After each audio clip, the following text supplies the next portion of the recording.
नमस्कार दोस्तों, ये video editorial compilation for mains का पार्ट है। आप प्लेलिस्ट में जाके एडिटोरियल की वीडियोस पेपर वाइज और टॉपिक वाइज देख सकते हो। और अगर आप दिसंबर 2019 के बाद की वीडियोस को देखना चाहते हो तो वीडियो के नीचे मौजूद ज्वाइन बटन की सहायता से आप मेंबरशिप को ज्वाइन कर सकते हो। चलिए डिस्कशन स्टार्ट करते हैं। आप जीएस पेपर 2 के इस टॉपिक से आर्टिकल को रिलेट कर सकते हो। क्या कंटेस्ट है? देखो, नोवल कोरोना वायरस जिसका सेंटर है चाइना का वुहान सिटी, अभी तक ये वायरस 20 देशों में फैल चुका है। 7,711 लोगों को नोवल कोरोना वायरस ने इन्फेक्ट किया है और ऑलमोस्ट 170 लोगों की डेथ अभी तक हो चुकी है इस वायरस के इन्फेक्शन की वजह से। इसी बीच मिनिस्ट्री ऑफ आयुष के द्वारा कोरोना वायरस के इन्फेक्शन से लड़ने के लिए एक एडवाइजरी जारी की गई है। एडवाइजरी में कहा गया है कि यूनानी मेडिसिन की सहायता से कोरोना वायरस इन्फेक्शन की वजह से किसी पर्सन में जो सिम्टम्स देखने को मिलते हैं उन सिम्टम्स को एड्रेस किया जा सकता है।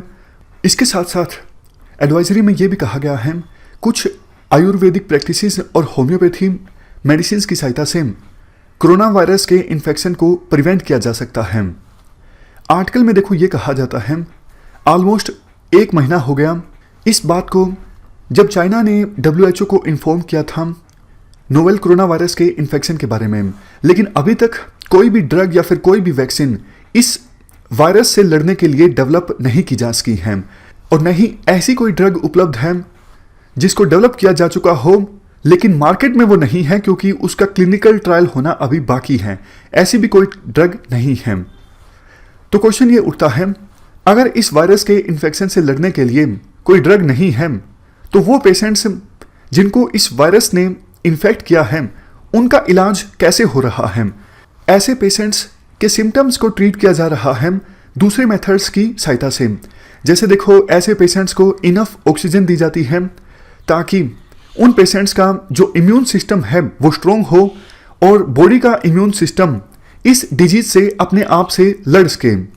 तो ऐसी सिचुएशन में जब कोई ड्रग है ही नहीं इस वायरस से लड़ने के लिए, मिनिस्ट्री ऑफ आयुष के द्वारा ये जो एडवाइजरी जारी की गई है ये देखो बहुत ही ज़्यादा इररिस्पॉन्सिबल है और इवन बहुत ज़्यादा खतरनाक भी है, क्योंकि आवश्यकता ये होती है जब भी ऐसा कोई पेशेंट मिलता है जिसको कोरोना वायरस ने इन्फेक्ट किया है, ऐसे पेशेंट्स को आइसोलेट करने की आवश्यकता होती है ताकि उस पेशेंट के सिम्टम्स को ट्रीट किया जा सके। अगर ऐसे पेशेंट्स को आइसोलेट नहीं किया जाएगा तो ह्यूमन टू ह्यूमन ट्रांसमिट हो जाएगा वायरस का, यानी वो पेशेंट्स जिनको इस वायरस ने इन्फेक्ट किया है उस पर्सन से वायरस जो है दूसरे पर्सन्स में स्प्रेड हो जाएगा। चाइना की वुहान सिटी में, जैसा हमने पहले भी डिस्कस किया था, 4 generation human to human transmission के केसेस मिल चुके हैं। तो मिनिस्ट्री ऑफ आयुष के द्वारा ये कहना आप ये मेडिसिन ले लीजिए या फिर इन आयुर्वेदिक प्रैक्टिसेस को अडोप्ट कर लीजिए वायरस के इन्फेक्शन को प्रिवेंट करने के लिए, ये देखो गलत है, क्योंकि जिन मेडिसिन को प्रिस्क्राइब किया गया है मिनिस्ट्री ऑफ आयुष के द्वारा उनकी एक बार भी टेस्टिंग नहीं हुई है इन्फेक्टेड लोगों के ऊपर। मतलब एक बार भी टेस्ट नहीं किया गया है उन मेडिसिन को। बिना टेस्टिंग के ही मिनिस्ट्री ऑफ आयुष के द्वारा उन मेडिसिन को रिकमेंड कर दिया गया है ऐसे वायरस के इन्फेक्शन को प्रिवेंट करने के लिए जिस वायरस के बारे में अभी ज़्यादा जानकारी है भी नहीं।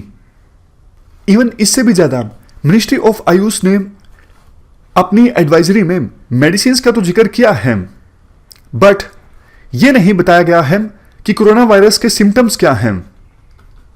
क्योंकि देखो, कोरोना वायरस के सिम्टम्स माइल्ड भी होते हैं और कई पेशेंट्स में काफ़ी सीरियस सिम्टम्स भी देखने को मिलते हैं।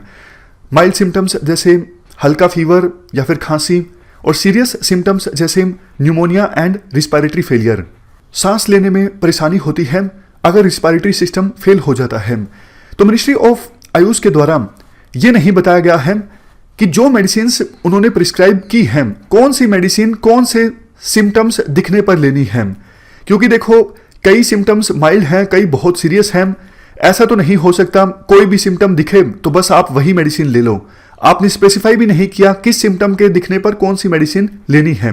इसके बाद आर्टिकल में कहा जाता है, देखो जिस प्रकार से मिनिस्ट्री ऑफ आयुष के द्वारा एडवाइजरी जारी की गई है ये इररिस्पॉन्सिबल हैं। यूं ही रैंडम इंफॉर्मेशन उठा के डाल दी गई है एडवाइजरी में। इनडायरेक्टली मिनिस्ट्री ऑफ आयुष जो है वो सेल्फ मेडिकेशन को प्रमोट कर रही है और इससे देखो बहुत नुकसान हो सकता है। अगर वायरस से इन्फेक्टेड पीपल सेल्फ मेडिकेशन को अडोप्ट करने लगेंगे तो वो पर्सन्स जो उन इन्फेक्टेड पर्सन्स के कांटेक्ट में आएंगे उनको भी वायरस का इन्फेक्शन हो सकता है। फिर उनके टच में जो आएंगे उनको भी वायरस का इन्फेक्शन हो सकता है। इससे तो बल्कि वायरस और ज्यादा फैलेगा। एक जगह ये लिखा हुआ है कि आयुर्वेदिक प्रैक्टिसेस जो अडोप्ट की गई हैं इन्हें आप अपनाइए रजिस्टर्ड आयुर्वेदिक प्रैक्टिशनर्स से कंसल्ट करने के बाद। लेकिन यूनानी मेडिसिन और होम्योपैथी मेडिसिन जो रेकमेंड की गई हैं उनके बारे में ऐसा कुछ भी नहीं लिखा गया है कि आप प्रैक्टिशनर्स के साथ कंसल्ट कीजिए उसके बाद इन मेडिसिन को लीजिए। एक तरफ देखो जहां चाइना से ऐसी खबरें आ रही हैं कि वो हेल्थ वर्कर्स जो नोवल कोरोना वायरस से इन्फेक्टेड पेशेंट्स का इलाज कर रहे थे उन्होंने प्रोटेक्टिव गियर्स भी पहने हुए थे, बावजूद इसके उन हेल्थ वर्कर्स को भी नोवल कोरोना वायरस ने इन्फेक्ट कर दिया। और दूसरी तरफ ministry of Ayush self medication को प्रमोट कर रही है, यूनानी, होम्योपैथी और आयुर्वेदिक मेडिसिन एंड प्रैक्टिसेस को प्रमोट कर रही है। एक तरफ मिनिस्ट्री ऑफ हेल्थ ये रेकमेंड करती है कि चाइना से जो भी पर्सन इंडिया में आए उनकी थर्मल स्क्रीनिंग होनी चाहिए एयरपोर्ट्स पर ताकि उनको आइसोलेट किया जा सके। दूसरी तरफ ministry of Ayush self medication promote कर रही है। तो ये हमने पूरा आर्टिकल डिस्कस किया। मिनिस्ट्री ऑफ आयुष के द्वारा जो एडवाइजरी जारी की गई थी उसमें गलतियों को हाईलाइट किया जा रहा है राइटर के द्वारा। इस डिस्कशन में फिलहाल इतना ही है। Thank you very much for discussion.